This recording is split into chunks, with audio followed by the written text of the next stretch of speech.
രാഹുൽ മാങ്കുട്ടത്തിനെതിരെ ആരോപണം ഉന്നയിച്ച പരാതിക്കാരിയെ അധിക്ഷേപിച്ച VK. Sreekandan എംപിക്കെതിരെ SFI പ്രതിഷേധം. ശ്രീകൃഷ്ണപുരം ഗവൺമെന്റ് കോളേജിലാണ് പ്രതിഷേധം.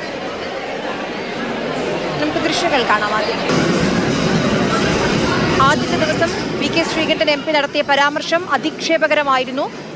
അർത്ഥനഗ്നയായി പരാതിക്കാരി മന്ത്രിമാർക്കൊപ്പം നിൽക്കുന്ന ദൃശ്യങ്ങൾ നിങ്ങൾ കണ്ടില്ലേ എന്നായിരുന്നു വി.കെ. ശ്രീകണ്ഠൻ ജനപ്രതിനിധിയുടെ ചോദ്യം. അതിനാണിപ്പോൾ എംപിക്കെതിരെ എസ്.എഫ്.ഐയുടെ പ്രതിഷേധം ഉണ്ടായിരിക്കുന്നത്. വി.എസ്. ഗോകുൽ വിവരങ്ങളുമായി നമുക്ക് ചേരുന്നുണ്ട്. ഗോകുൽ, പിന്നീട് തിരുത്തി എംപി, പക്ഷേ പറഞ്ഞത് നമ്മളെല്ലാവരും കേട്ടതാണ്. അപമാനിക്കുന്ന വാക്കുകൾ തന്നെയായിരുന്നു, അതിൽ സംശയമില്ല. പ്രതിഷേധം അവസാനിച്ചോ? പ്രതിഷേധം അവസാനിച്ചു. ശ്രീകൃഷ്ണപുരം കോളേജിൽ ഒരു ഓപ്പൺ ജിം ഉദ്ഘാടനം ചെയ്യാനെത്തിയതായിരുന്നു എംപി. അതിനിടയിലാണ് ഇത്തരത്തിൽ രാഹുലിൻ്റെ മാസ്ക് ധരിച്ച് കോഴിയുടെ ചിത്രവുമായി എസ്.എഫ്.ഐ പ്രവർത്തകർ പ്രതിഷേധം നടത്തിയത്. വി.കെ. ശ്രീകണ്ഠൻ എംപി പരാതിക്കാരിയെ അപമാനിച്ച വിഷയത്തിൽ ആ പരാമർശത്തിനെതിരെയായിരുന്നു എം പിക്കെതിരെ പ്രതിഷേധം നടത്തിയത്. എം പി അത് തിരുത്തിയതാണ്, പക്ഷേ കേരളം മുഴുവൻ കേട്ടതാണ് അദ്ദേഹത്തിൻ്റെ പരാമർശം.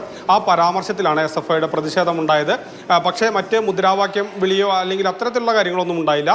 പ്ലക്കാർഡ് ഉയർത്തിയാണ് എം പിക്കെതിരെ എസ്.എഫ്.ഐ പ്രവർത്തകർ പ്രതിഷേധം ഉന്നയിച്ചത്. പ്രതിഷേധം അവസാനിച്ചു. അതിനുശേഷം വി.കെ. ശ്രീകണ്ഠൻ എം പി ആ ഓപ്പൺ ജിം ഉദ്ഘാടനം ചെയ്യുകയും അവിടെ നിന്ന് മടങ്ങുകയും ചെയ്തു.